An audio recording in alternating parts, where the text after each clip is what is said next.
भूल जाइए मानो वृंदावन में खड़े हुए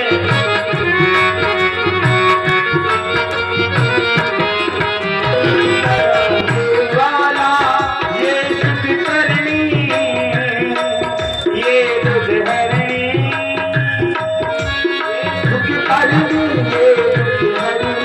सुखकरणी ये दुखहरणी श्री मधुसूदन की आरती पापियों को पाप से है सुधा भगवान है पापियों को पाप से है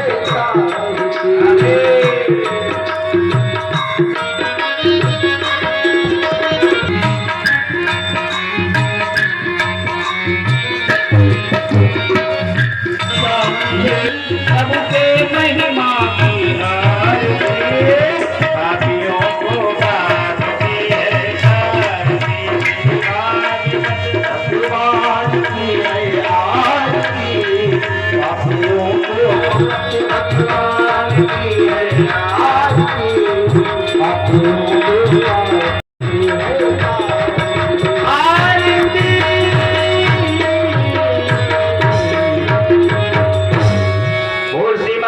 भगवान की ऐसे नहीं बड़ा कमजोर जयकारा लगता है क्या आप लोग ओम श्री वेद पुरुषाय नमो नमः श्री हनुमते नमः श्री गुरुवे नमः श्री सिद्धि बुद्धि सहिताय श्री मन महान गणाधिपतये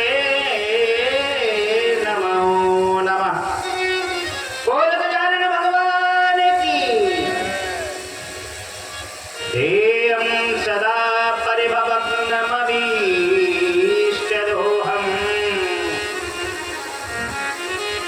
तीर्थास्पदं शिविरंशिनुतं महामुनि परमहंस महामुनि व्यास नंदन सुखदेव जी महाराज का आगमन हो गया। बोल सुखदेव जी महाराज। कैसे सुखदेव जी है? एक अचला नहीं है उनके शरीर में, केवल 2 अंगुल की लंगोटी लगाए और सुखदेव जी महाराज पधार गए। ऐसा लग रहा है मानो एक सूर्य नहीं 1000 सूर्य एक साथ एकत्रित होकर आ गए हों, ऐसा तेज चमक रहा है। सभी साधुओं ने प्रणाम किया। महामुनि को तो देखिए जब जप चल रहा था, नारायण नारायण का संकीर्तन कर रहे थे, तो एक आसन भी सजा के छोड़ दिया था कि भगवान की कृपा होगी तो कोई ना कोई कथा सुनाने वाला अपने आप आ जाएगा। सुखदेव जी महाराज आए और आकर विराजमान हो गए। जैसे साधुओं के और राजा परीक्षित के नेत्र खुले तो महामुनि विराजमान है। बोल सुखदेव जी महाराज की जयकारा तो लगा ही दो, बाद में अपनी विदाई कम से कम 10-10 रुपया तो आपको दिए ही जाएंगे। बोल गोविंद भगवान के, बोल राधा रानी की। सुखदेव जी महाराज विराजमान। राजा परीक्षा तो सबको आश्चर्य हो गया कि भगवान ने इतनी बड़ी कृपा हो गई, ऐसा दिव्य बालक, ऐसा दिव्य संत रूप में ब्रह्मचारी बालक आया है, इन्हीं से कथा सुनी जाए। प्रश्न कर दिया, बोले हे ब्रह्मचारी देवता, हे परमहंस महामुनि, आपका परिचय। जब पता चला कि व्यास नंदन सुखदेव हैं, जब व्यास नंदन सुखदेव जी के बारे में पता चला कि ये तो साक्षात सुखदेव जी महाराज है, भगवान के कृपा पात्र हैं, जिनने गर्भ पर ही नारायण के दर्शन कर लिए थे, तो बोले महाराज हमारी शंका का समाधान आप ही कर सकते हैं। आप देखिए क्या प्रश्न किया। मान लो साधु संत एकत्रित हों और साधु संतों के सामने गृहस्थ आश्रम का कोई मनुष्य पहुंचे तो पूछा जाए कि प्रश्न कर लो बेटा, पूछ लो क्या पूछना है। बोले महाराज ये बता दो कि हमारी दुकान कैसे चलेगी, क्योंकि दुकान में कमाई कम हो रही है। बोले महाराज हमारी खेती में हरी भरी फसलें कैसे होंगी, ऐसा ऐसा कोई उपाय बता दो कि लाखों की फसल उत्पन्न हो, कई लाख का मैं माल बेचूं। आजकल की समस्या ये होती है, ये पूछते हैं लोग। लेकिन राजा परीक्षित को जब प्रश्न करने की बात आई तो राजा परीक्षित ने क्या कहा, म्रीमाणस्य किम कर्तव्यम मीमाणस्तथा, 7 दिन में मर जाऊंगा, उसको क्या करना चाहिए। कितना अच्छा प्रश्न है। जैसे प्रश्न किया तो सुखदेव जी महाराज आनंद मग्न हो गए। धन्य है परीक्षित, अरे एक धर्मात्मा पुरुष जो होता है उसकी बातों पर भी संतता झलकती है। तुमने ऐसा प्रश्न किया है जिससे केवल तुझे ही, तेरा ही कल्याण नहीं होगा, पूरी दुनिया को उपाय मिल जाएगा कि 7 दिन में जिसको मरना हो तो क्या करना चाहिए। सबको तो 7 दिन में मरना है। हो सकता है पीछे वालों को न जाना हो, ये बाबा जी बैठे हुए इनको नहीं जाना है। बोलो गोविंद भगवान की।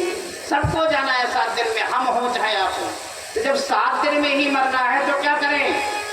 हर व्यक्ति 7 दिन में जाता है। कोई सोमवार को आता है तो मंगल को जाएगा, या बुध को जाएगा, या बृहस्पति को जाएगा, या शुक्र को जाएगा, शनिवार को जाएगा। कोई शनिवार को आएगा, बुधवार को जाएगा, या सोमवार को जाएगा, या मंगलवार को जाएगा, या बुधवार को। 7 दिन में ही मरना है। 7 दिन में जन्म लेता है, 7 दिन में मरता है। तो 7 दिन में ही मरना है तो क्या करना चाहिए बताया। सुखदेव जी परीक्षित जी के इन प्रश्नों को सुनकर गदगद हो गए और बोले, नित्यता में गरीब छत्री जी रहते, सूत्र जी रहते, उनके विषय में बता दो कि उनका लड़का कैसे तरक्की करेगा। कभी पूछा आपने? नहीं पूछा। हमारे बच्चे को बता दो। सब दुनिया, सारी दुनिया अपने अपने में मरी जा रही है। दो माताओं के बालक थोड़ी है, ये तो पराया बालक है, हमारा नहीं, ये दूसरे का बालक है। बस यही तो संसार के गिरने की भी सज्जनों कहानी है, यही तो भारत के नीचे गिरने की कहानी है। परोपकारः परमो धर्मास्ति।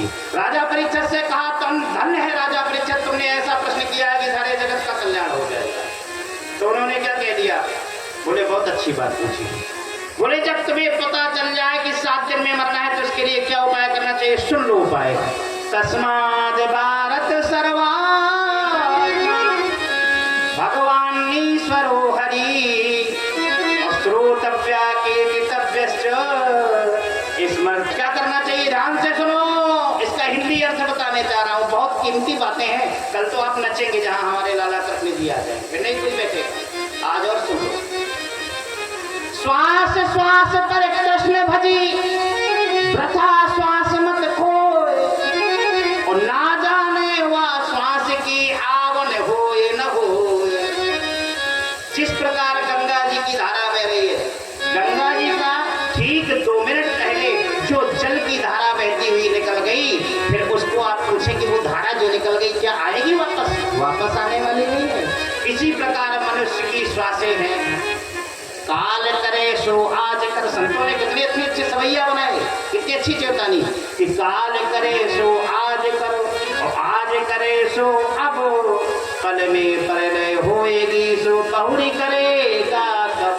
जो हमें कल करना है वो आज ही कर डालो, जो आज करना है वो अभी तुरंत कर डालो। वही व्यक्ति देश का प्रधानमंत्री बन पाता है, देश का राष्ट्रपति बन पाता है, वही शंकराचार्य बन पाता है, वही तपस्वी बन पाता है, वही मनस्वी बन पाता है। बोलो गोविंद भगवान की। क्या कहा, अगर तुम्हें पता चल जाए कि तुम्हें 7 दिन में मरना है तो श्वास श्वास पर प्रश्न भजो, तभी कल्याण है। बोले महाराज ये तो संभव हो ही नहीं सकता, श्वास श्वास पर कैसे कृष्ण भजो। बोले श्वास श्वास पर कृष्ण भजने के लिए मन भी तो लगाना पड़ेगा, ये मन बड़ा चंचल है। कहीं कहीं तो ऐसा होता है, लोग बैठे हैं यहाँ और मन पहुंच गया घर में कि IPL मैच चल रहा है, ऐसा ना हो निकल जाए तो टेलीविजन में मैच चल रहा है। एक दादा बैठे हुए, उन्होंने कहा हमारे घर का ताला खुला हुआ है, कहीं ऐसा ना हो कोई चोर घुस जाए। मैं धोखे में चाबी वही छोड़ा है, आरे में रखकर ताला खुला चला आया, और यहाँ बैठा हूँ कथा सुन रहा हूँ, कोई चोर डकैत ना घुस जाए। मन हमारा बाहर रखा हुआ है। अब किसी दादा का मन रखा है, भैया भैंसिया तो बांध दे, कथा में बैठे भैंसिया तो बांध दे। एक जगह कथा हो रही थी सिलौली में, तो परीक्षित जी वहाँ बोल पड़े, ए लाला भैंसिया बांध। कथा हो रही थी, मन रखा है उनका भैंसिया में। बोलो गोविंद भगवान की। मन लागो मेरो राम, फकीर लागो मेरो राम, फकीर मन लागो मेरो राम, फकीर हरी बुरी सब की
पहले बालक को जीव रूप में भ्रूणावस्था में स्थापित करते हैं, वही भ्रूण में जब जीव पड़ता है, जीव के बाद वही बालक जब मृत्युलोक में आता है, इसका नाम क्या है? क्या बैठे हैं? मृत्युलोक। इसका मृत्युलोक है, अमरलोक नहीं, स्वर्गलोक नहीं है, मृत्युलोक है। यहाँ मरने के लिए आता है। ध्यान दें, बालक जब जन्म लेता है, छोटा सा नन्हा सा बालक, धीरे धीरे 1 वर्ष का हुआ तो फिर माताएं दीप सजाती हैं, केक सजाती हैं, फूलों की माला सजाती है, घर सजाती हैं, रिश्तेदार मेहमानों को बुलाती, बोले बर्थडे है आज हमारे दादा। क्या है? बर्थडे, जन्मदिवस है।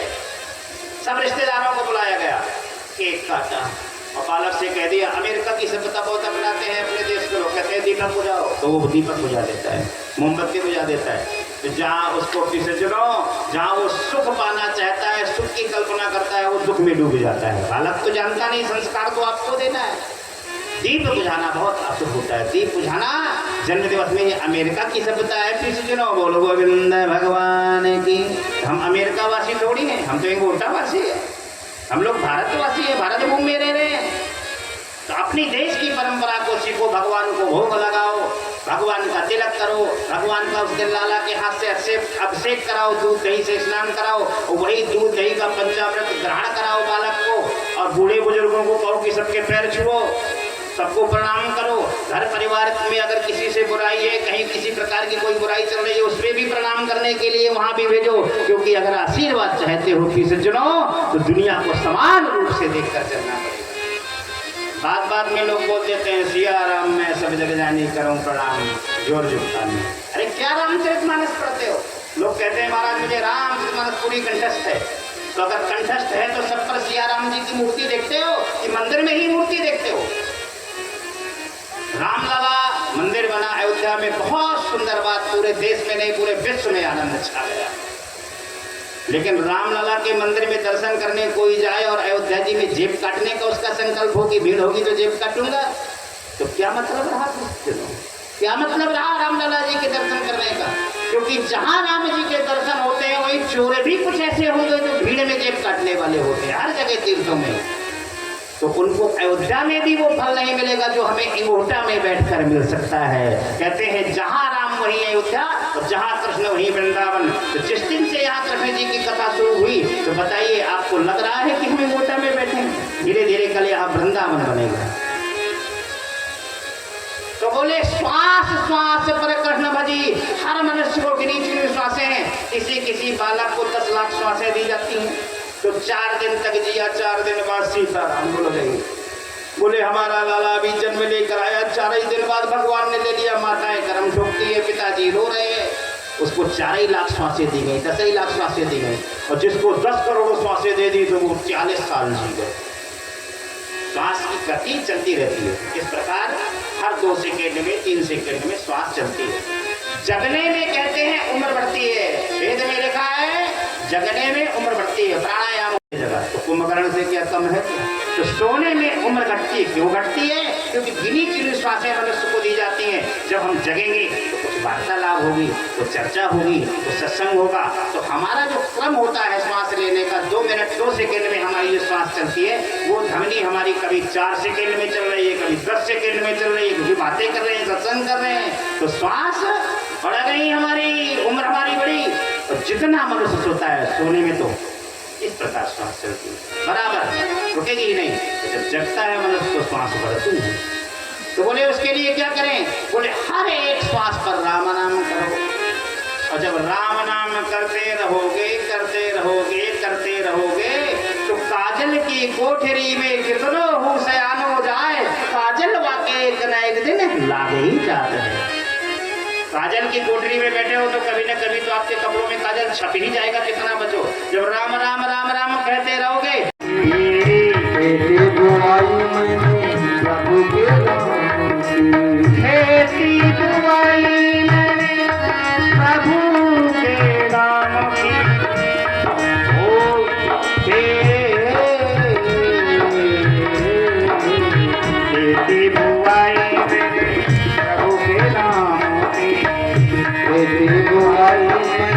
प्रभु के नाम लेकिन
संतों का सत्संग करोगे, भगवान के चरित्रों की रामलीला देखोगे, कृष्ण लीला देखोगे, टेलीविजन को छोड़ दोगे, संसार के बुरे कुकर्मों को देखना बंद कर दोगे, तो आपका मन एक न एक दिन भगवान पर अनुरक्त हो जाएगा, लग जाएगा। राजा परीक्षित जी प्रसन्न हो गए, बोले महाराज बिल्कुल सत्य कह रहे हो, इसके बाद मुझे क्या नियम करना होगा, क्योंकि मुझे दुनिया का मोह ना सताए। तो बोले उसके लिए एक क्रिया और करनी होगी। बोले क्या? जितासनो जित श्वासो जित संगा जितेंद्रिया। बोले जितासनो, मनुष्य को आसन का पक्का होना चाहिए। उदाहरण, हम कथा सुन रहे हैं, आपके पास टेलीफोन आया, आपके पास टेलीफोन आया, ये सुन रहे हो, घर में धनीराम बाबा पधारे हुए हैं और आपके इंतजार में बैठे हैं, खेती में पानी लगाना है। तो बोले पैर छुआ उन्हें, पंडित जी का जो पंडाल बना है खिसक रहे धीरे से पीछे से। आसन का पक्का होता है कि अगर हमारा नियम है कि हमें 1 घंटा भजन करना है, माला का एक नियम होता है। माला ऐसे नहीं की जाती कि चलो चलो चलो आज संडे है, सब लोग घूमने जा रहे हैं, आज रविवार है, घूमने जा रहे हैं, तो चलो आज 30 सेकेंड 30 मिनट से ही आज 30 ही मिनट माला कर लो। रोज 1 घंटा करते तो 30 मिनट में खिसक गए, आधा घंटा कल और बढ़ा देंगे। ऐसे नहीं, 1 घंटा अगर माला करते हैं, 5 मिनट करते तो 5 ही मिनट करते रहो। समय पर आते चाहे जाओ, लेकिन घटाओ नहीं, चाहे आग क्यों ना गिर जाए। मैं गारंटी के साथ कहता हूँ कि सज्जनों, अगर वास्तव में आप मन से कथा सुन रहे हैं तो गोविंद आपके ऊपर कवच बनकर खड़ा हुआ है। कोई बाधा नहीं आ सकती, बाधा अनेक आती है, लेकिन उसका हरण करते हैं अगर सच्ची आपकी आस्था है। क्योंकि ये कलयुग में आप भागवत सुन रहे हैं, कलयुग के विरुद्ध कार्य कर रहे हैं। क्या हो रहा है?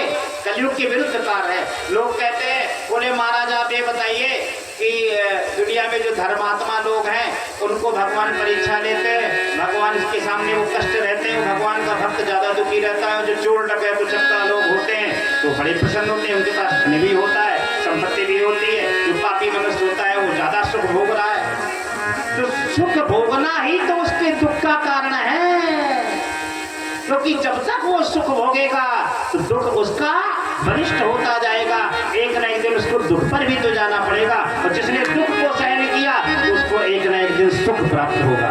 क्योंकि कि दुख में सुमिरन सब करे और सुख में करे न को। पांडवों को विजय प्राप्त कराई, पांडवों को युद्ध में विजय प्राप्त हुई, कौरव हार गए।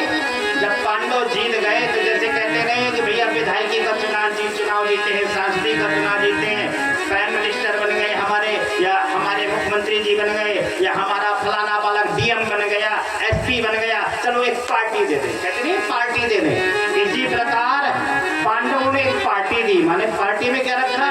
ये वाली पार्टी नहीं, उनने क्या रखा? यज्ञ रखा। यज्ञ, ये होती है सच्ची पार्टी। अगर आपके घर में कोई सफलता हो जाए तो ये वाली पार्टी न देकर भगवान के उत्सव वाली पार्टी कीजिए। अगर आपके घर में बालक की सफलता हो, आपके घर में कोई बालक या बालिका की नौकरी लग जाए, फसलों में बहुत सारा लाभ हो जाए, तो उसके लिए पार्टी ना रखो। वो वाली पार्टी रखना है तो ये भागवत की पार्टी रख लो, राम कथा करा लो, उत्सव करा लो, जिस पार्टी में आप तो खाएंगे ही, आप तो कथा सुनेंगे ही, गांव भी आपके माध्यम से कथा सुनेगा। बताइए कितनी बड़ी पार्टी। बोलो गोविंद भगवान की।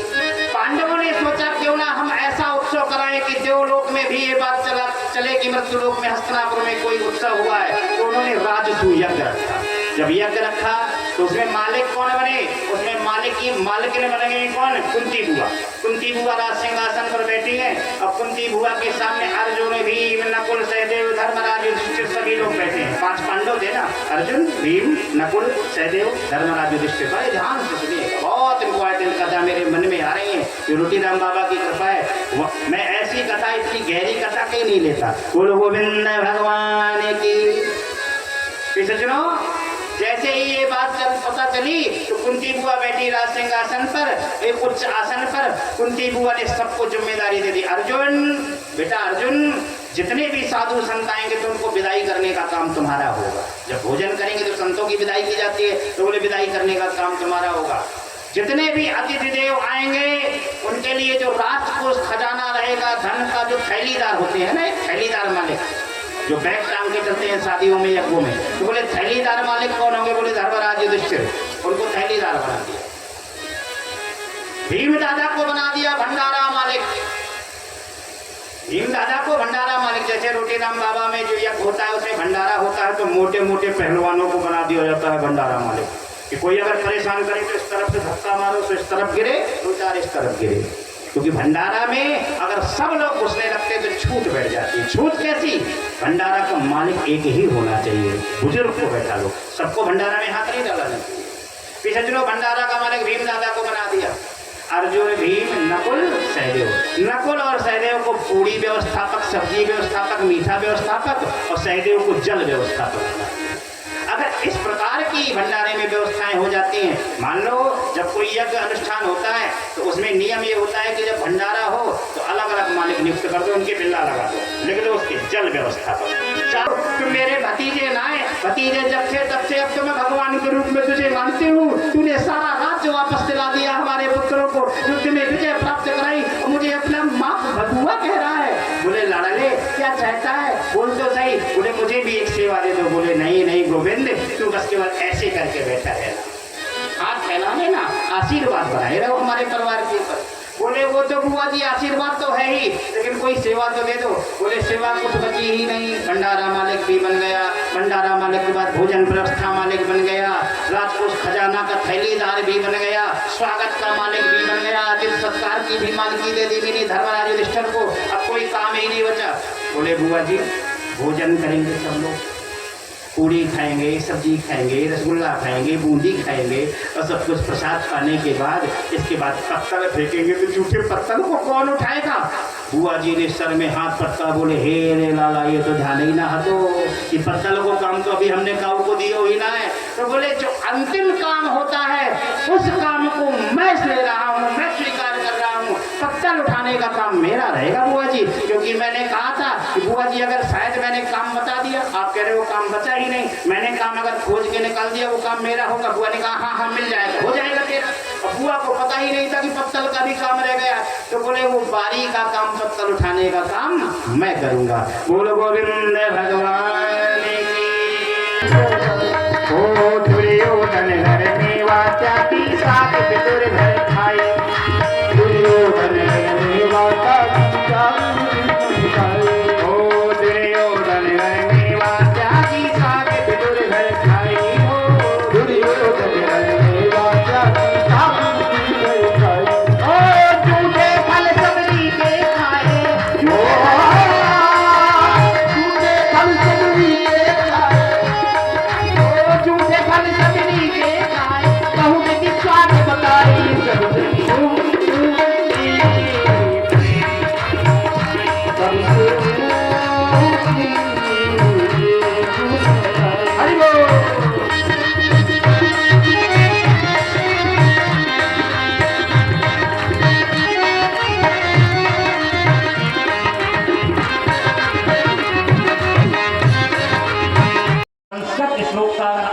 सबसे निकालना है तो उसका संधि विच्छेद कर ले।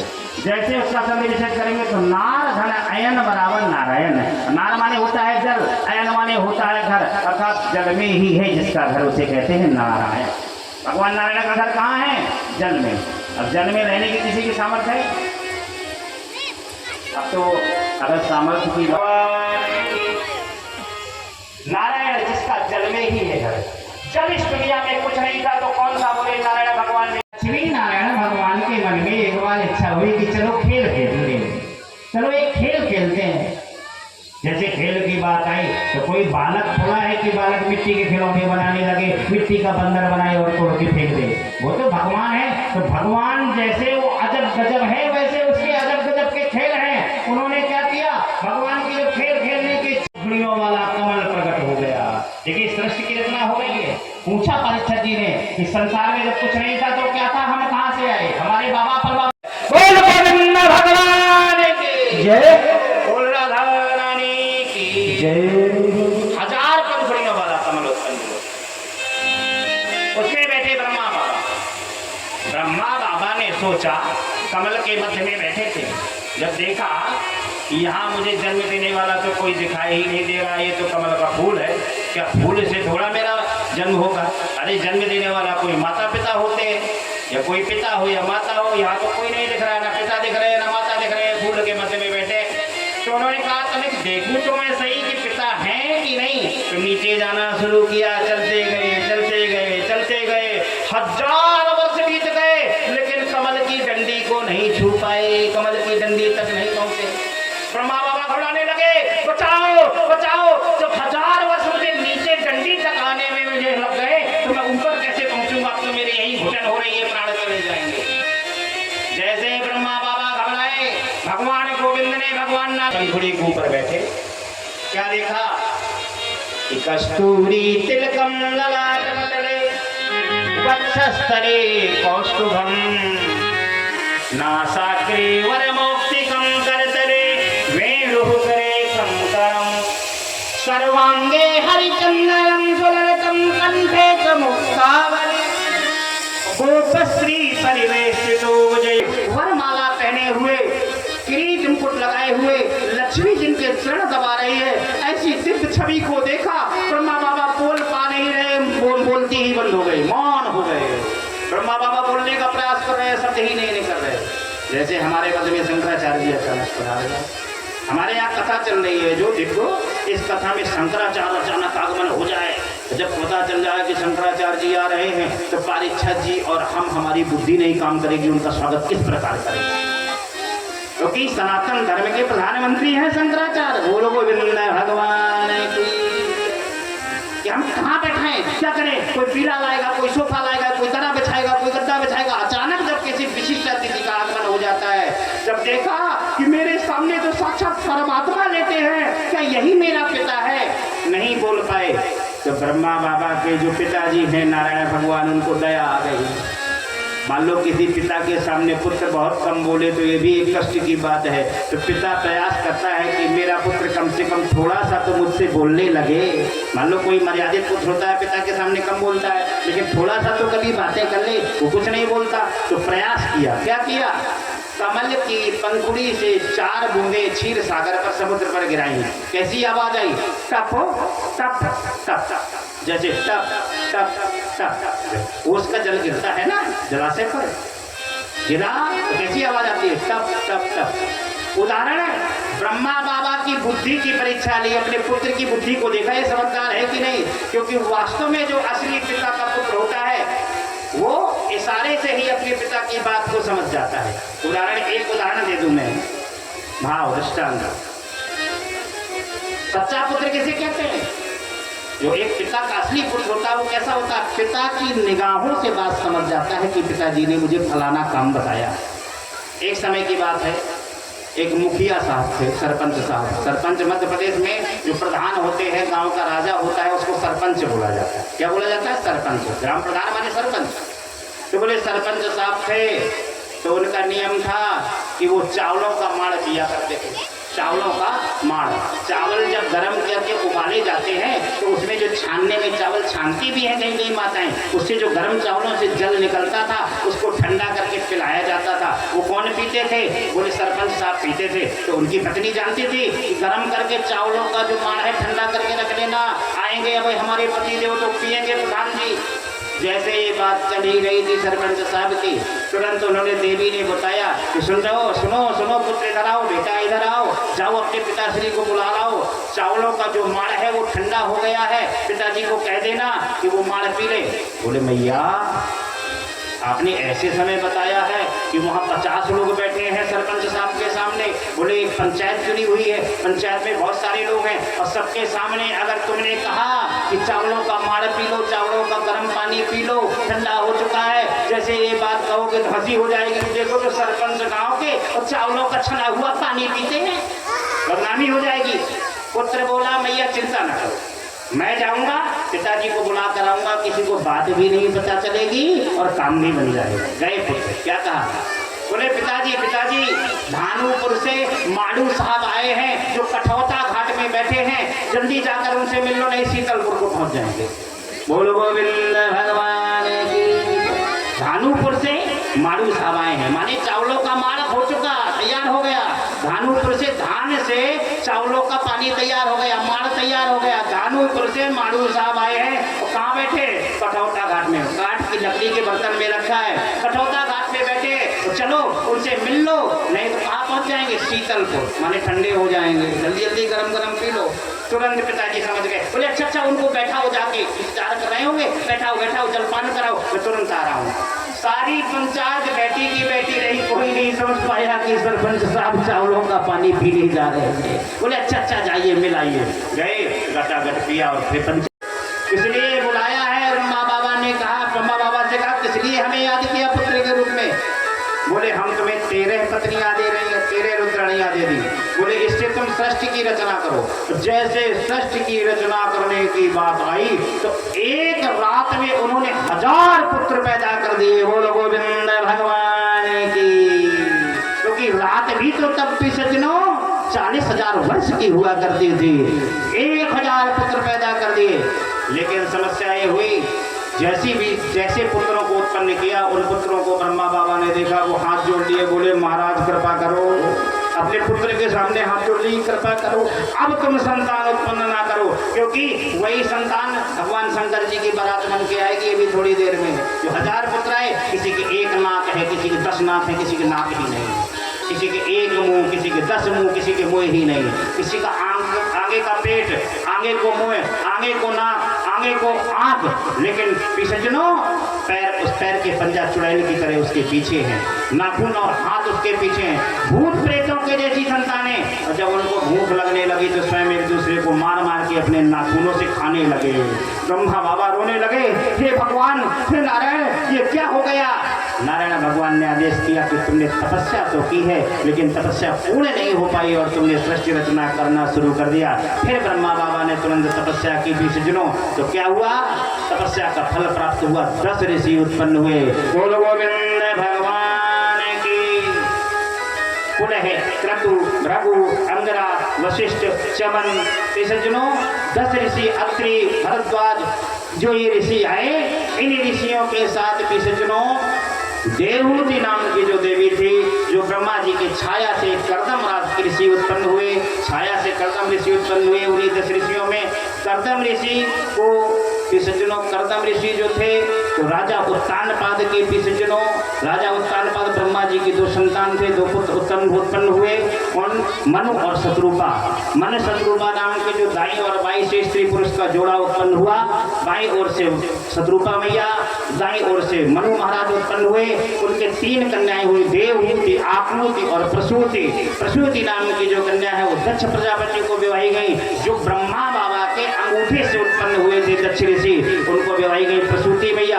देवहूति नाम की कन्या, देवहूति नाम की जो कन्या है सज्जनों, जो छाया से कर्दम ऋषि उत्पन्न हुए थे ब्रह्मा बाबा की, उनके साथ देवहूति मैया का विवाह हुआ। बोल गोविंद भगवान की। देवहूति, आकृति और प्रसूति। और प्रसूति नाम की जो कन्या है वो दक्ष प्रजापति को विवाही गई। धीरे धीरे समय आया, ब्रह्मा बाबा की बाड़ी खाली थी, मुख से कुछ उत्पन्न नहीं हुआ, तो ब्रह्मा बाबा के मुख से भी सज्जनों वेद उत्पन्न हुए। फिर साक्षात सरस्वती मैया उत्पन्न हो गई। फिर सरस्वती मैया शुक्लाम ब्रह्म विचार, ध्यान कर लें सरस्वती मैया का, शुक्लाम ब्रह्म विचार सार परमाम मात्याम जगत व्यापिनी। पुत्री को जन्म दिया, पुत्री उत्पन्न होकर आई, वीणा वादनी को देखकर मोहित हो गए। देवताओं ने धिक्कारा, ये कैसा ब्रह्मा है? कुछ देवताओं ने तो श्राप दे दिया कि संसार में इसकी पूजा ही नहीं होगी। तब ब्रह्मा बाबा ने अपने शरीर को कष्ट के कारण भस्म कर दिया। बोल गोविंद भगवान की। फिर यही ब्रह्मा चतुर्मुखी ब्रह्मा बन के आए, चतुरानंद। यही ब्रह्मा ने सृष्टि उत्पन्न की, 10 ऋषियों का विवाह हुआ। 10 ऋषियों का सज्जनों कर्दम ऋषि की 9 कन्याएं हुई। 9 कन्याओं के साथ 10 ऋषियों में 9 ऋषियों का विवाह हुआ। एक ऋषि बाबा बन गए, जिनका नाम क्या है? नारद। बोल नारद भगवान की। नारद ऋषि ने कहा कि विवाह आपको भी करना पड़ेगा। नारद ऋषि को ब्रह्मा बाबा ने कहा, बोले मैं विवाह के चक्कर में नहीं फंसूंगा, क्योंकि पूर्व जन्म में मैं दासी का पुत्र बन के आया था। मेरी माँ को सर्प ने काट लिया था और उसकी मृत्यु हो गई थी। मैं जीवन भर माँ की सेवा में लगा रहा था और एक सूत पुत्र के यहाँ मैं जन्म लेकर आया था, मैं भजन नहीं कर पाया था और अंतोगत्वा जब मैं ब्रह्मा का पुत्र बन के आया हूँ तब तो मुझे भजन नसीब हुआ है, अब मैं भजन करूंगा न कि मैं विवाह करूंगा। तो उनने विवाह नहीं किया और पुलय क्रतु भृगु अंगरा चमन अत्रि कर्दम सज्जनों इनने विवाह किए, 9 कन्याओं का विवाह किया गया 9 ऋषियों के साथ। एक ऋषि नारद बन गए। बोल गोविंद भगवान की। उन्हीं से ये सारी सृष्टि उत्पन्न हुई थी सज्जनों। बोल कृष्ण कन्हैया की। मुझे रास आ रहा है तेरे दर पे सर झुका, दर पे सर झुका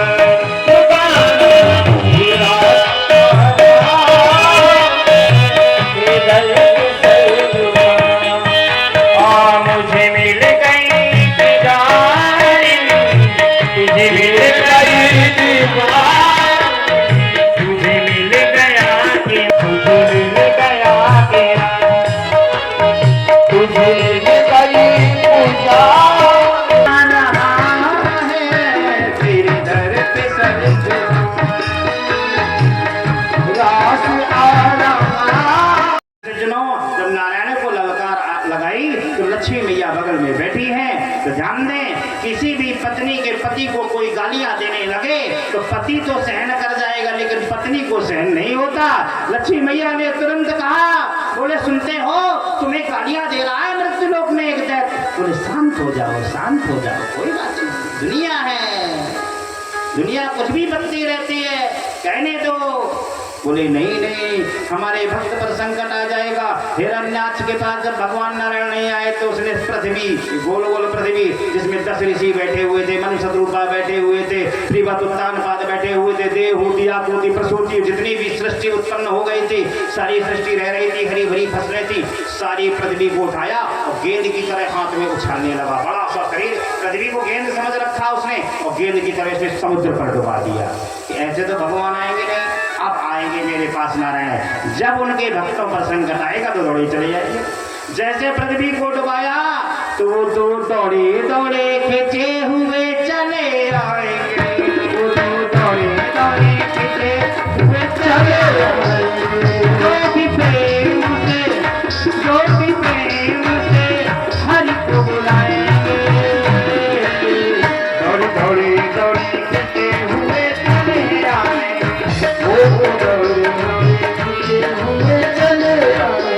वो नारायण काहू की सह नहीं सकता, नारायण की काहू की सह नहीं सकता, कहता कहता अपने भक्तों को कहता, जो भी प्रेम से श्री हरि को खिलाएंगे, जो भी प्रेम से श्री हरि खिलाएंगे, दौड़े हुए चले तालियां बजाते हुए हाथ उठाओ।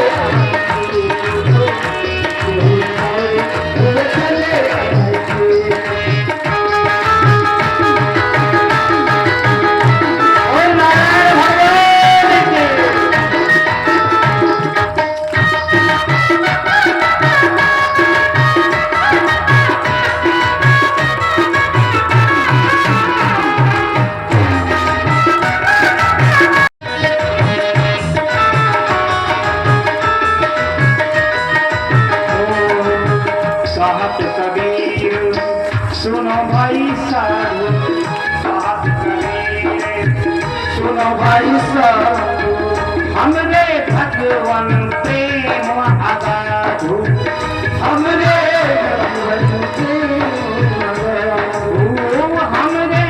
भगवान प्रेम के साधु।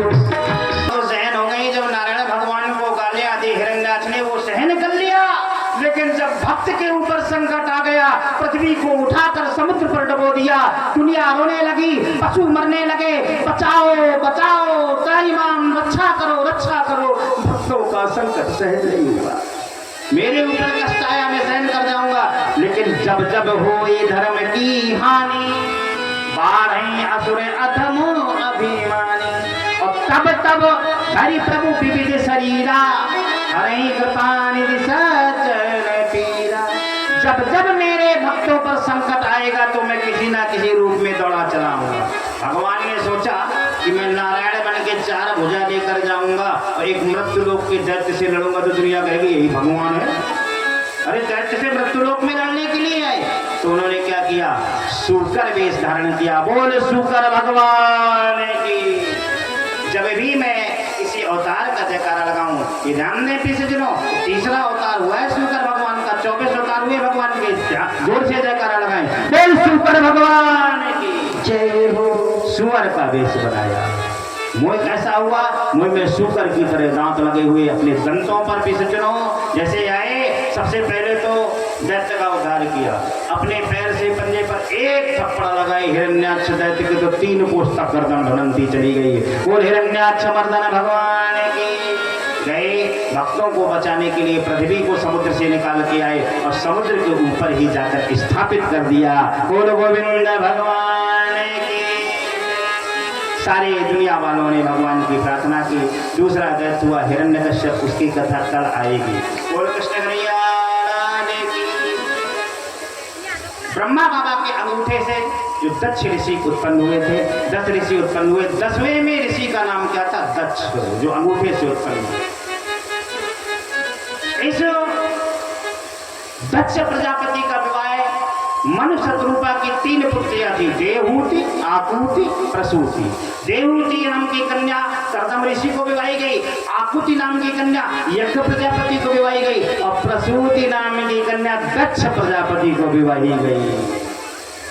ये दक्ष प्रजापति जो थे, इनके पीछे जिन्हों 16 बेटियां हुई। 16 बेटियों में सबसे बड़ी बेटी का नाम क्या हुआ, सती। बोल सती मैया की।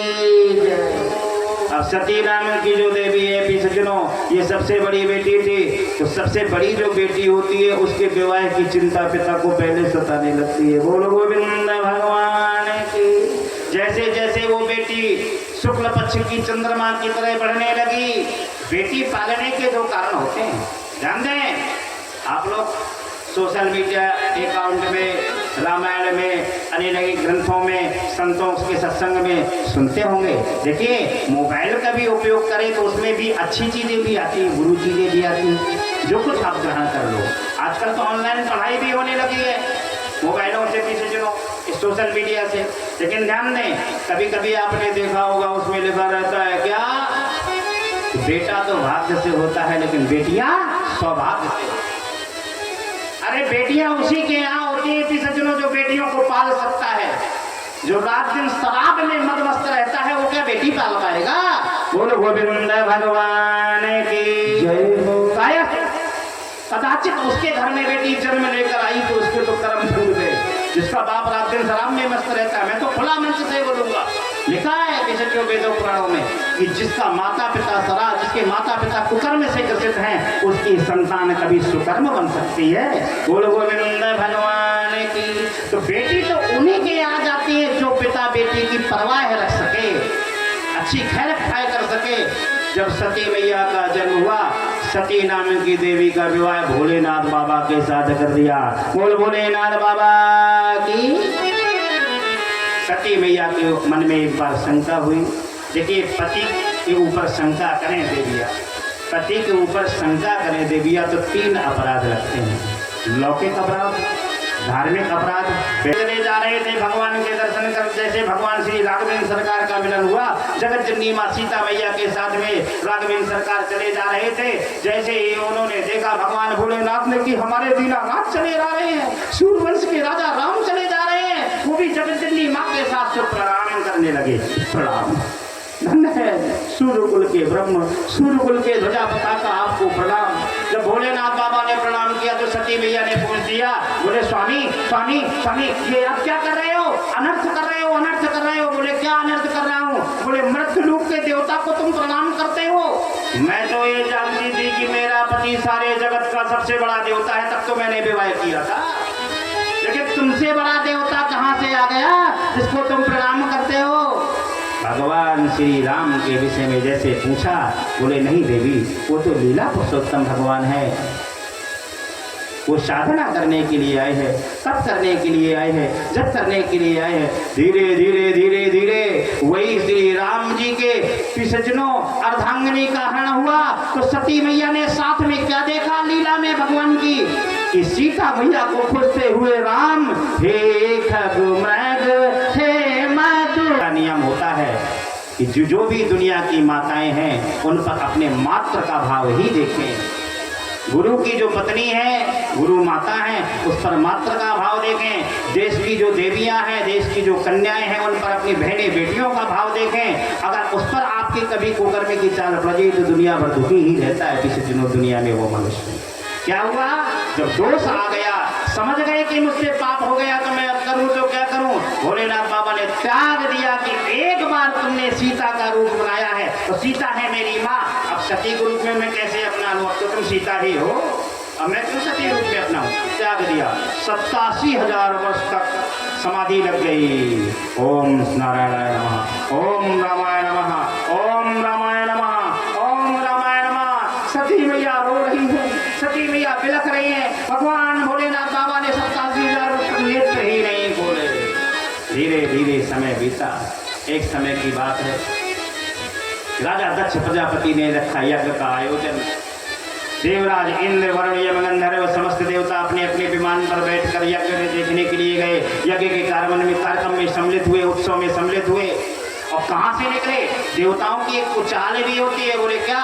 बोले भोलेनाथ बाबा की समाधि लगी है, अगर भोलेनाथ बाबा यज्ञ में नहीं जाएंगे तो यज्ञ संपन्न होगा ही नहीं, कैसे इनको जगाएं? तो अपने जो एरोप्लेन है, विमान है, वो कैलाश पर्वत के ऊपर से ही निकाल रहे हैं, आवाज सुन के शायद जग जाए। जब बार बार विमान निकले, नारद ऋषि ने सोचा बढ़िया मौका है, भोलेनाथ बाबा और पार्वती में कभी खटपट नहीं होती है, बाद इनकी लड़ाई करवा दें, सबसे अच्छा मौका है। पहुंच गए। नारायण नारायण श्री हरि। माता रानी के चरणों में प्रणाम। माते मैं ये क्या देख रहा हूँ, भोलेनाथ बाबा नहीं दिखाई दे रहे। बोले बैठे हैं वो कैलाश पर्वत के कोने में, लगा लिया है उनने समाधि, अब बोल ही नहीं रहे, बात ही नहीं कर रहे। बोले देवी तुम्हें पता है? बोले क्या? बोले एक बात बताऊं? बोले बता तो सही बेटा, क्या बताना चाहता है? बोले तुम्हारे मायके में तुम्हारे पिताजी ने सुंदर यज्ञ का आयोजन रखा है। बोलो गोविंद भगवान की। किसी भी बेटी को पता चल जाए कि मायके में मेरी बहन की या मेरे भाई की शादी है तो 1 महीने तक शॉपिंग होती है, 1 महीने तक रोज बाजार जाती है। ये का सामान की कमी है, ये सामान की कमी है, अभी ये नहीं लिया, अभी वो नहीं लिया। और जब विवाह हो जाता है और पूछा जाता है कैसा रहा विवाह, कोई कमी तो नहीं रही? बोले फलाने वो रंग की साड़ी पहनी थी आपने, वो तो लेवाई ही नहीं, मर गए। बोले कृष्ण कन्हैया।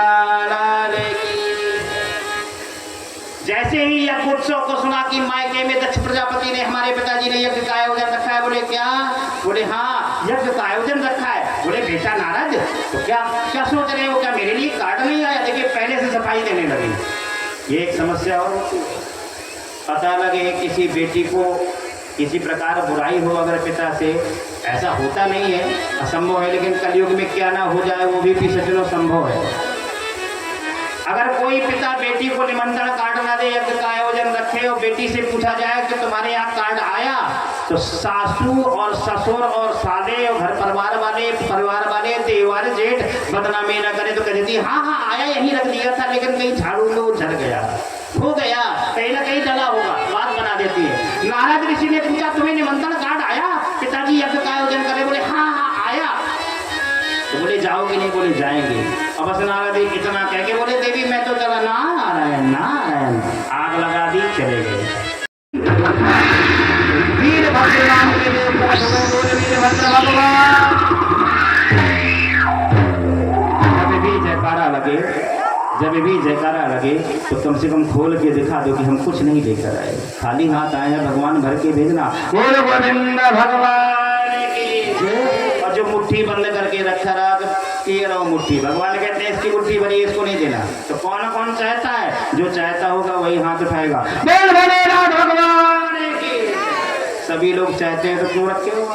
बोल कृष्ण कन्हैया लाल की। भोलेनाथ बाबा ने जैसे ही अपनी जटा का एक बाल उखाड़ा और जमीन पर कटका, वीरभद्र नाम के देव प्रकट हो गए, हाथ जोड़कर खड़े हो गए। बोले महाराज की जय हो, महाराज आदेश करें, हमें किस लिए पुत्र रूप में याद किया? भगवान भोलेनाथ ने कह दिया है वीरभद्र जाओ और दक्ष के यज्ञ को विध्वंस कर दो और दक्ष के भी प्राण ले लो। वीरभद्र गया, दक्ष के यज्ञ को विध्वंस कर दिया और दक्ष प्रजापति का गला काट लिया। जैसे ही दक्ष का गला काटा, ब्रह्मा बाबा की दाढ़ी उखाड़ डाली, दाढ़ी ही खींच दी ब्रह्मा बाबा की। भूखा पंडित जी स्वाहा स्वाहा करा रहे थे, उनके दांत उखाड़ लिए, किसी के हाथ पांव तोड़े, इंद्र देवता का पैर टूटा, अनेक अनेक देवताओं को परेशान करके विध्वंस कर दिया यज्ञ। क्योंकि भोलेनाथ बाबा है, कोई साधारण बाबा नहीं। लोग कहते हैं चिलिम वाले बाबा है, चिलिम वाले बाबा नहीं भी सचनो, वो तो धतूरे के गट्ठा भी खाते हैं, आप भी खाएंगे। बोलो भोलेनाथ भगवान की। जो चीज अच्छी लगी, भोलेनाथ बाबा जो जो खाते हैं उनमें जो अच्छी लगी वो आप खाने लगे, लेकिन वो विष भी पी जाते हैं। 1 ग्राम पी के दिखा देगा। बोल भोलेनाथ भगवान की। भोलेनाथ बाबा ने भी सज्जनों क्रोधाग्नि से सारे यज्ञ को विध्वंस कर दिया। दक्ष प्रजापति का गला कट गया। सारे देवता रोते हुए आए, त्राहिमाम, यज्ञ अगर अधूरा रह गया तो संसार में जल बरसना बंद हो जाएगा, आपत्ति काल की स्थिति आ जाएगी, संकट आ जाएगा, दुनिया वाले सारे के सारे संहार की स्थिति में चले जाएंगे, सबके प्राण चले जाएंगे अगर यज्ञ नहीं हुआ। तो चलो भगवान भोलेनाथ को मनाएं। सभी लोग भगवान भोलेनाथ को मनाने लगे। जय जय भोलेनाथ महाप्रभु, कौड़ी नहीं खजाने में, 3 लोक बसती में बचाए, 5 बजे भी आए, 3 लोक बसती में, 3 लोक बसती में बचाए, 5 बजे भी आए, 3 लोक बसती में बचाए, आप बसती भी आए।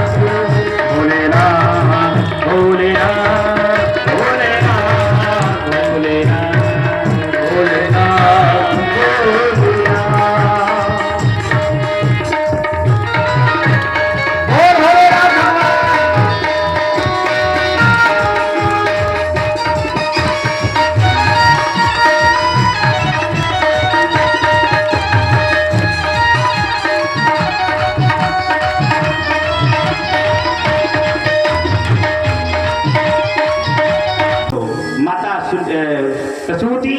और दक्ष प्रजापति दोनों इदम नारायण नमः स्वाहा, इदम ब्रह्मणाय नमः स्वाहा, इदम ब्रह्माय नमः स्वाहा, इदम कुबेराय नमः स्वाहा।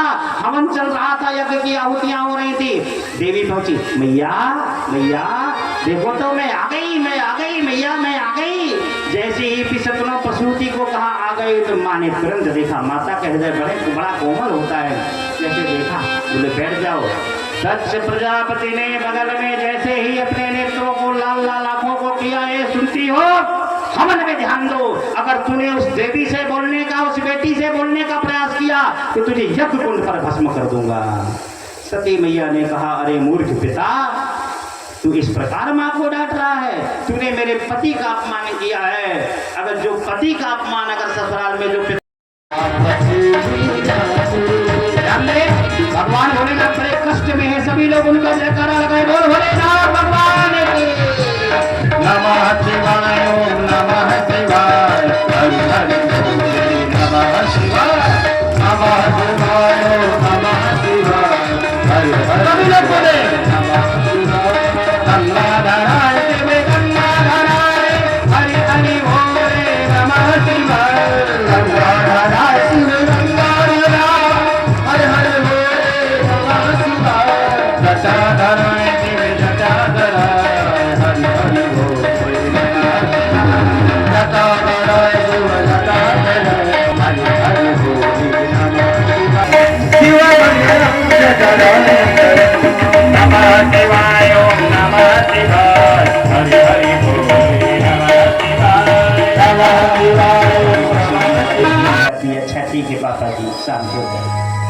अब दक्ष प्रजापति को जब खड़ा किया, हाथ जोड़कर खड़े हो गए, तो दक्ष प्रजापति ने हाथ पर जोड़ लिए, बोल कुछ नहीं पा रहे क्योंकि उनकी गला तो है ही नहीं, गर्दन कटी हुई है, तब कैसे जीवित करें। भगवान भोलेनाथ ने कहा, ठीक है अहंकारी दक्ष, तूने प्रायश्चित किया अपने पापों का, तूने गलती की, तूने भोलेनाथ नाम की आहुति नहीं दी, भोलेनाथ का अपमान किया, लेकिन ससुर अगर मेरे सामने क्षमा मांग रहा है, प्रायश्चित कर रहा है तो मैंने क्षमा किया। जाओ, वीरभद्र को कहा, अपने सेवकों से कहा, जाओ सैनिकों इस संसार में भूमंडल में जो जीव मैं कर रहा हो उसका गला काट लाना। उन्होंने बात दूसरी कही, मैं माने होता है घमंड। अब सैनिक लोग अल्प बुद्धि के गए से एक बकरा खड़ा था, वो कर रहा था मैं, तो बकरे का फट गला काटा और लेके चले गए। बोले महाराज आपने ही तो कहा था कि जो मैं करे उसका गला काट लाना। तो मैंने सुना तो बकरा मैं कर रहा था, तो हम ले आए लगा दो। तो बकरी ने में करी दीना गला कटाए, यासो जहाँ संसार में सो मैं को दिया हटाए। बोले भोलेनाथ भगवान की। बोले ये मकान किसका है? बोले महाराज मेरा है, मैंने बड़ी मेहनत की, मैंने बनवाया। बोले ये पुत्र किसके है? बोले मेरे हैं। ये गाड़ी किसकी है? मेरी है। बोले ये पुत्र किसका है? ये गवर्नमेंट जॉब कर रहा है। बोले मेरा है, मैंने बड़ी मेहनत की। तूने क्या किया? कुछ नहीं किया। पिता, हर माता, हर पशु भी अपने पुत्रों के लिए करता है। तुम क्या? हर पशु करता है। क्या सुअर अपने बच्चे पालने के लिए उनके भोजन की व्यवस्था नहीं करता? क्या गाय बैल अपने बच्चे पालने के लिए भोजन की व्यवस्था नहीं करते? क्या एक चिड़िया घोंसला बना देती है? हर माता पिता करता है। तो कभी भी मनुष्य को यह नहीं कहना चाहिए कि मेरा है, मैं हूँ, मैं बोल रहा हूँ। यहाँ अगर मैं भी कहूँ मैं बोल रहा हूँ तो ध्यान दीजिएगा, ये पक्की बात बता रहा हूँ कि जो यहाँ बोल रहा हूँ वो जहाँ मैं रुका हुआ हूँ वहाँ पूछ लेना, वो रस नहीं मिलेगा जो यहाँ मिल रहा है। ये दिव्य पीठ होती है। बोल भोलेनाथ भगवान। बोले जो अहंकार में डूबा हो इस दुनिया में मनुष्य को कभी नहीं करना चाहिए कि मैंने किया, ये मेरा है, ये पराया है। इस संसार में कुछ भी हमारा नहीं है, सब भगवान का है। जैसे ही ये कहा बकरे का गला काट के लाए और दक्ष प्रजापति के लगा दिया। और जैसे बकरे का गला लगाया तो बकरा क्या बोलता था? मैं। लेकिन जब पशु के शरीर में बकरे का गला लग गया तो ससुर ने बोलना शुरू किया। क्या बोले? बम बम बम बम बम बम बम बम। और कुछ नहीं बोल पाए, तभी से बम बम शब्द उच्चारित करने लगे। जो भी भक्त जाता है हाथ जोड़े, पैंट शर्ट वाले जाते हैं हाथ जोड़े, तो अगर झुक के प्रणाम कर रहे हैं तो मिट्टी नहीं छुप जाएगी। बम बम भोलेनाथ, बम बम बम बम, तो निकल गए। ये होता है आजकल प्रणाम करने का तरीका। और तो और हमने कई जगह देखा है शहरों में, महाराज, अब न पता महाराज ये कहे क्या रहे, मतलब महाराज प्रणाम, लेकिन प्रणाम कहे क्यों? महाराज हो गया प्रणाम। एक खड़े हैं इस छत में, एक खड़े हैं आधा किलोमीटर दूर, वहां से देख लिया फलाने व्यक्ति ने, उन्हें महाराज हो गया प्रणाम। साधु जी, लेकिन बागेश्वर बाबा धीरेन्द्र कृष्ण शास्त्री जी जो ऑल वर्ल्ड में आज छाए हुए, उन्होंने एक टाइटल बहुत अच्छा लिखा था, साधु जी सीताराम। सभी लोग बोले साधु जी, साधु जी, बोल गोविंद भगवान की। तो प्रणाम अगर ना करो लेकिन सीताराम और राधे श्याम इससे बड़ा कोई शब्द नहीं है। भोलेनाथ बाबा ने जैसे गला लगाया, दक्ष प्रजापति जीवित हुए, पुनः यज्ञ हुआ, आहुति हुई, यज्ञ संपन्न हुआ, सारे देवताओं का दोष चला गया। बोल भोलेनाथ भगवान की। बोले और मैना के यहाँ छोटी सी कन्या बनकर आ गई। बोल पार्वती मैया की। पहले जन्म में क्या थी? सती। जब इन्हें शरीर को भस्म कर दिया, दूसरे जन्म में क्या बनकर आई? पार्वती। बोल पार्वती मैया की। जैसे पार्वती मैया की बात सुनी, जान गए भगवान नारद को पता चला। जैसे नारद जी को पता चला कि पार्वती जी का जन्म हुआ है, शैल राज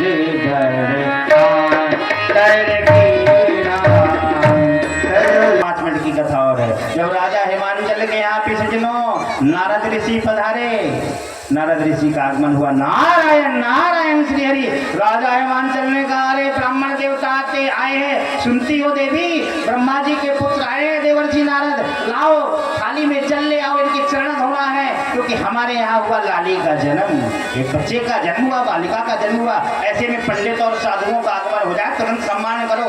बोले महाराज क्या चाहिए? कहो तो भोजन कराएं। तुरंत बोले हाँ भूख तो बहुत लगी। 4 लड्डू लग के लाए, बड़े बड़े। कितने ग्राम का लड्डू? 1.25 किलो का एक लड्डू। चारों लड्डू गपागप करके पा गए। बोल भोलेनाथ भगवान की। क्योंकि जानते हैं कि अभी कुंडली पूछेंगे, जहाँ मैंने कुंडली में बुरा भला बताया तो एक लड्डू मिलने वाला नहीं है, तो पहले गपागप कर ले। 4 लड्डू पाए, भगवान भोलेनाथ की बारात देख कर जाओ जो अपने लालाओं का विवाह करना हो। बोल भोलेनाथ भगवान की। बोल कृष्ण कन्हैया लाल की। केवल 5-10 मिनट में हमारी झांकी आ रही है। जैसे ही पहुंचे पार्वती मैया की कुंडली खोल दी, बोले महाराज त्रिकालज्ञ सर्वज्ञ तुम गति सर्वत्र तुम्हार, कहु सुता के दोष गुण प्रेम करेगा आपकी पुत्री से बहुत प्रसन्न हुए। ये बात सुनने को मिल जाए, इससे बड़ी प्रसन्नता की बात माता पिता को और क्या हो सकती है। लेकिन जब दूल्हे की बात पूछी, यही करना बेटी है, जब भी माताएं व्रत रहेंगी तो पार्वती मैया का पूजन करेंगे। गौरी गणेश का पूजन किया जाता है, दुर्गा मैया का पूजन किया जाता है कि नहीं? बिना उनके कोई पूजन संपन्न नहीं होता। पूजन जब तक नहीं करेंगे तब तक सुहाग की, कलयुग की माताओं की रक्षा नहीं होगी। अगर अपने सुहाग को बचाना चाहते हैं तो भगवान शंकर की पूजा करो। लेकिन दूल्हा की बात पूछो तो इनका दूल्हा कैसा होगा सुन लो। अगुने अमान सूक्ष्म समय में, कम समय में मैं गुणों को बता दूं। पूछा नारद जी से, इनके माता पिता का नाम क्या होगा, जो दूल्हा होगा इनका? बोले क्या माता पिता? अरे बिना बाप का होगा, बिना बाप का। तो बोले माता तो होगी, बोले बिना माता का होगा तो नाम तो होगा। माता पिता मर के चले गए होंगे तो नाम तो होगा कुछ। बोले जब बिना माँ बाप की ही संतान है, उनके नाम माँ का पता ना बाप का पता, तो हम कहाँ से बता दें माता पिता का नाम? तो बोले अच्छा खाएगा पिएगा क्या, खाने पीने की व्यवस्था होगी, धन धान्य होगा कि नहीं? बोले धन की बात पूछ रहे हो, कैसी बात पूछ रहे हो? नारद जी ने हंसते हुए कहा कि जय जय भोलेनाथ महाप्रभु कौड़ी नहीं खजाने में। बोले मरघटा में रहेंगे, रहने के लिए कुटिया भी नहीं होगी, टूटा सा घर भी नहीं होगा। ध्यान दें, पार्वती मैया मंद मंद छोटी सी बालिका रूप में है, 1 महीना की भी नहीं हुई, गोद में लेटी है। और कहाँ लेटी है? अपने ही पुत्र के गोद में लेटी है। ऐसा मौका कम मिलेगा, दर्शन कर लो आप लोग कि हर पुत्र को माता गोद में खिलाती है, पुत्र गोद में लेटाई है। नारद ऋषि कपते जा रहे हैं, माँ क्षमा करना, मैं सही सही बताई दे रहा हूँ। माता कह रही है चुप रहो, बोले रहो, तुम तो मौका मिला है तुम्हें। नारद ऋषि करने कहा, नारद ऋषि से पूछा अच्छा ठीक है कि अगर कुटिया में रहेगा, टूटी झोपड़ी पर रहेगा, कोई पढ़ा लिखा होगा कि नहीं? बोले नंबर 1 का अंगूठा टेक होगा। बोले गोरा नारा होगा कि नहीं, सुंदर होगा कि नहीं? बोले गोरे की बात करो, ना गोरा होगा ना काला होगा, कैसा होगा? नीले रंग का होगा। बोलो गोविंद भगवान की। बोले ठीक है। बोले उसका पहनावा कैसा होगा, आभूषण होगा उसके कि नहीं, सोने चांदी के जेवर पहनेगा कि नहीं? बोले जेवर की बात कहो तो जेवर नहीं पहनेगा। जेवर उसका कैसा होगा? वो काले पिसले सर्पों की माला पहनेगा, मुंडों की माला पहनेगा। तो बोले ठीक है महाराज, खान पान ही बता दो। बोले वो भांग धतूर के भोजन भस्मी में बासा, ओम जय शिव ओंकारा। आरती में गाती है माताएं कि नहीं? भांग खाएगा, और भांग का जो बाप होता है धतूरा खाएगा। भांग का बाप है धतूरा, भांग से चौगुना नशा होता है। धतूरा खाएगा, और धतूरा की बात छोड़ दो, विष भी पिएगा। ऐसा मौका आ जाएगा भक्तों पर संकट तो विष भी पी लेगा। अब तो तुरंत ही जाके माता मैना बोली नारद की वो गोद से तुरंत ही पुत्री को उठा लो। हम कभी भी ऐसे दूल्हे के साथ विवाह नहीं करेंगे अपनी बेटी का। क्या ये बेटी हमारे घर का भार है क्या? हम क्यों ऐसी जगह बेटी को पटकेंगे, कष्ट में पटेंगे? कोई भी पिता, दुनिया का पिता अपनी बेटी को कभी कष्ट पर नहीं ढकेलता। तुरंत मना कर दिया, गोद से बेटी को लिया। जान गए नारद जी अब तो माँ घबरा गई है। तुरंत ही भगवान भोलेनाथ के विषय में कह दिया कि जाकी रही भाव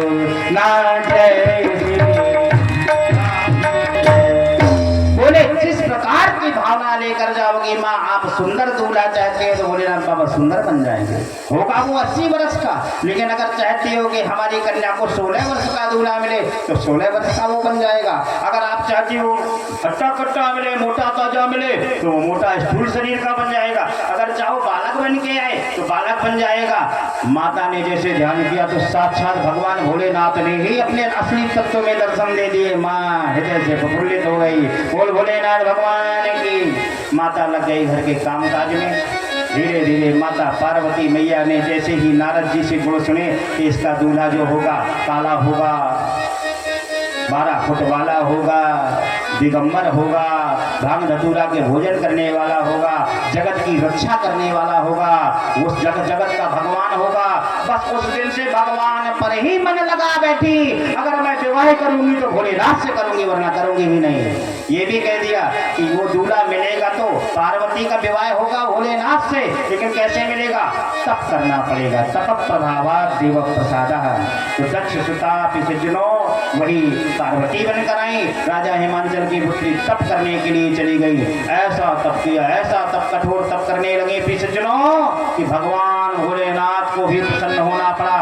इसके पहले भगवान श्री राघवेंद्र सरकार ने अपना रूप प्रकट कर दिया। बोल सिया रामचंद्र की। भगवान भोलेनाथ के पास भगवान श्री राघवेंद्र सरकार रामचरितमानस में कि प्रगटे राम कृतज्ञ कृपाला रूप शंकर ही सराहा तुम बिनु वस कृत को निर्वाह कर सहित बहुविधि राम से वही समुझावा पार्वती कर जन्म सुनावा।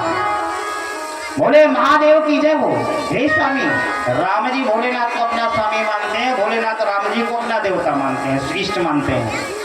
भगवान श्री राघवेंद्र सरकार गए, बोले कैसे आगमन हुआ स्वामी? भगवान भोलेनाथ आसन छोड़कर खड़े हो गए। अरे कैसे आगमन हुआ मेरे प्रभु ब्रह्म, कैसे पधारे? जैसे प्रणाम किया भगवान भोलेनाथ को, राम जी ने प्रणाम किया, एक दूसरे को प्रणाम कर रहे। कैसे आगमन हुआ? बस एक ही हमारी इच्छा है कि आपकी जो अर्धांगिनी है सती, उन्होंने यज्ञ कुंड में अपने शरीर को भस्म कर दिया था। वही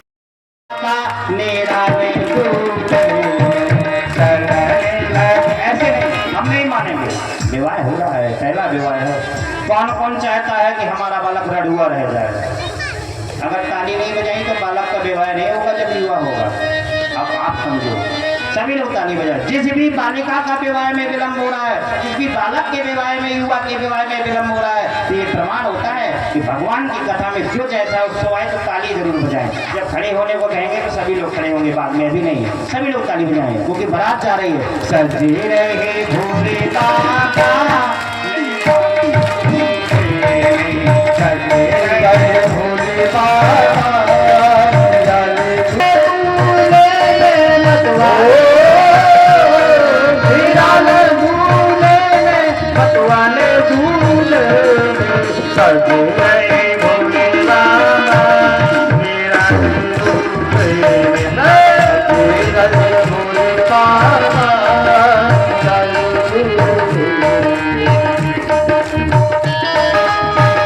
भोले बाबा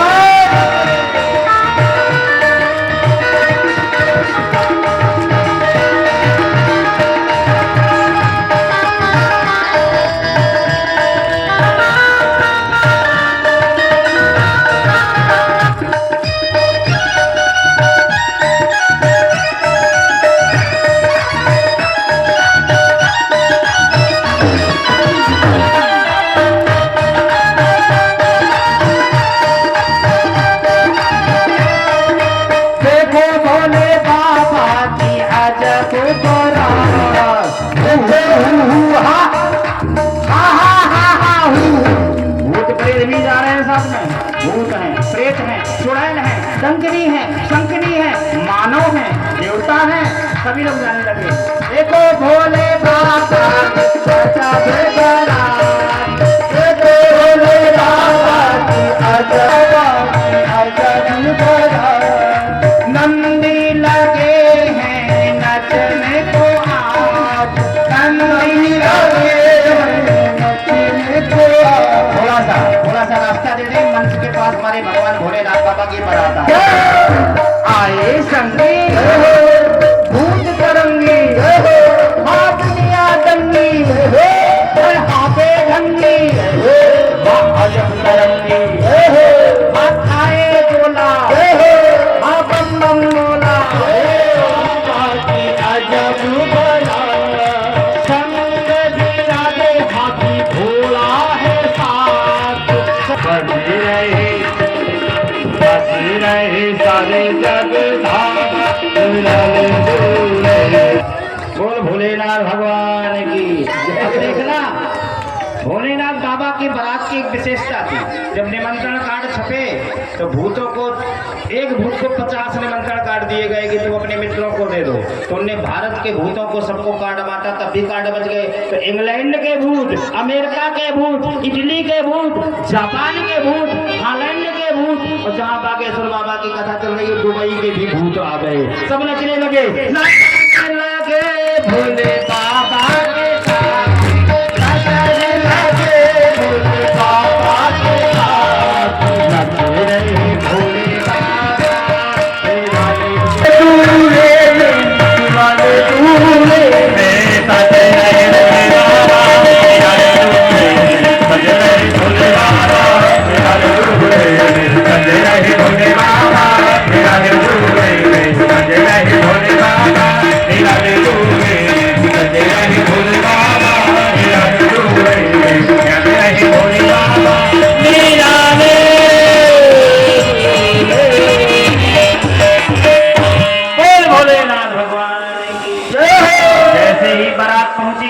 माता मैना पर